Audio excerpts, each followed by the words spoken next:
Tell me one thing in your life that is great that came as a result of being comfortable. Most of us aren't defeated in one decisive battle. We are defeated one tiny, seemingly insignificant surrender at a time that chips away at who we should really be. It isn't that you wake up one day, decide, that's it, I'm going to be weak. No. It is a slow, incremental process. It chips away at our will. It chips away at our discipline. Move out of your comfort zone. It's the courage to move into your zone of discomfort where you feel awkward and clumsy and sometimes alone. The comfort zone is one of the greatest enemies of human potential and of your potential. The people that are really successful, they're not looking for comfort. They're looking for excitement. They're looking for potential. Give up this old idea, I just want to be comfortable. Quit lying to yourself. You know you seek more than comfort. So understand that when you're trying to avoid the pain, when you're trying to avoid the struggle, when you're trying to avoid the hard things in life, you are actively choosing to be average. Start putting some pressure on. Put some pressure on yourself. Get out here and get about it. Once you figure out that you're in a race amongst billions of people that live in this world, you're in a race by yourself. You have a purpose, and it's your purpose, not everybody else's purpose. It is your purpose and only your purpose, and it's your race.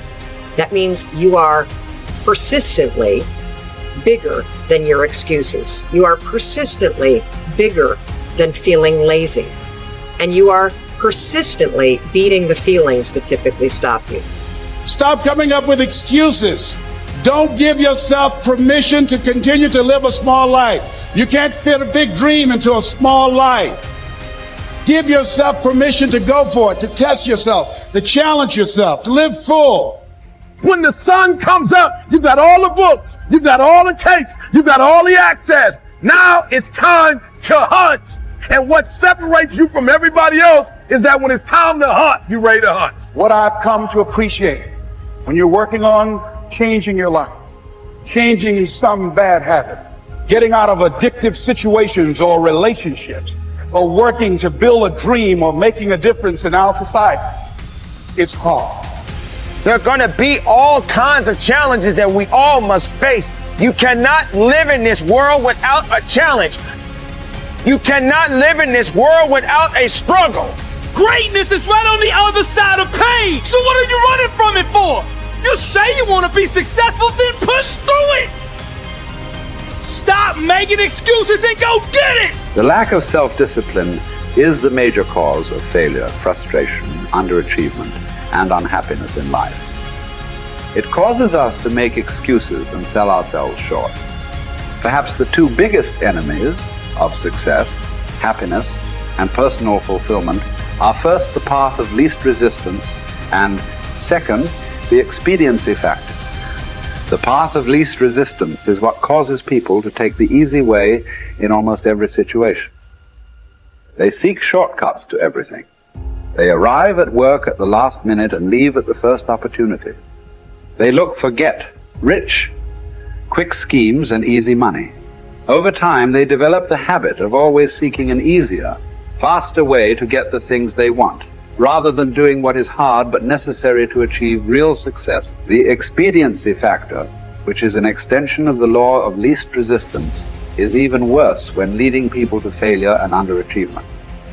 This principle says people invariably seek the fastest and easiest way to get the things they want, right now, with little or no concern for the long-term consequences of their behavior. In other words, most people do what is expedient, what is fun and easy, rather than what is necessary for success. Every day, and every minute of every day, there is a battle going on inside of you between doing what is right, hard, and necessary, like the angel on one shoulder, or doing what is fun, easy, and of little or no value, like the devil on your other shoulder. Every minute of every day, you must fight and win this battle with the expediency factor and resist the pull of the path of least resistance if you truly desire to become everything you are capable of becoming. And then when you see people take on more responsibility and decide that they're going to aim up and confront their suffering honestly and forthrightly that their lives get better and the lives of people around them get better too. And so that's very strange as well, because it also means that the pathway to less suffering is through suffering, right? And that would be hopeful if the world was constituted that way. It's like, well, there's suffering. How do you make it worse? Run away. How do you make it better? Confront it. Yeah, but it's suffering. It's like, yeah, but it's there. There it is. It's right there. It's a precondition for existence or something like that. And it's like you have something important to do as well. And you confront it, and that's the pathway to transcending it. We need to figure out, like, now, today, what is, the best way to live your life? What is there's got to be ways where you can be putting forward the most positive energy. I mean, we know objectively what's causing pollution. We know objectively what's causing birth defects, and we're taking in too much chemicals and not enough vitamins. We know objectively all this stuff. We know how to organize our world, and yet we don't do it. We know how to organize our health, and yet very few people do it. We know all these things. The right path to, like, being like a happy, healthy person is to do all the shit that we already know you're supposed to do. Take care of your body, take care of your health, take care of your mind, your stress, meditate, be kind to people. We all know that. When you ask anybody, they know how to get by and to be the most evolved version of you that you can be. I mean, it's not like a magical checklist. If you talk to people about it, you said, okay, here you got a person, you want to improve them. What are the things you're going to do to them? Okay, well, if I was a life coach, the first thing I would say is this guy's got to get on a diet that makes it healthy. I don't mean a diet just to lose weight. I mean just healthy foods in your body. Many, many vegetables. Start working out your body and get a better sense of, like, how this machine feels when it's moving, it's flowing better, there's less tension in it, your mind feels, like, relaxed, and you enjoy every single moment of the day better. Step 1, everybody knows that step, right? What's step 2? Be cool to people. Be nice to as many people as you can. Smile at as many people as you can. Have them smile back at you. Tip well when you go to restaurants. Just do the most you can. Be as nice as you can, and just still manage to not have people walk all over you. Just get through this life as nice as you can. The average human is capable of unbelievable improvement. That's the thing that's my superpower. I don't think I'm special. I just realized in looking at the science that humans actually are capable of this incredible amount of change. It is the strategy that our species took to be able to pass knowledge on through culture rather than having to have everything be instincts. And in having that layer where we can drink in the culture and read books and learn from other people. And, even now we're all learning from things that people thought thousands of years ago and wrote down. Like, it's insane. It travels through to you, and all of that wisdom stored in culture, so that as your parents are teaching you things, they're actually encapsulating a ton of the wisdom that is endured, whether it's endured from religion or books or whatever. Like, you're bathed in a culture that is giving you all of this incredible information. And so recognizing how powerful and potent that is incredibly meaningful. But you have to understand that you have to allow yourself to believe that you can learn from that culture in the same way that everybody else can. And that's what you're designed to do. Now, for me, that completely gave me the confidence, and I put confidence in air quotes because it's not like I believe something specific about myself. I just believed that the human animal is capable of this extraordinary change. And so now I just needed to point myself in that direction. Now, this is the key.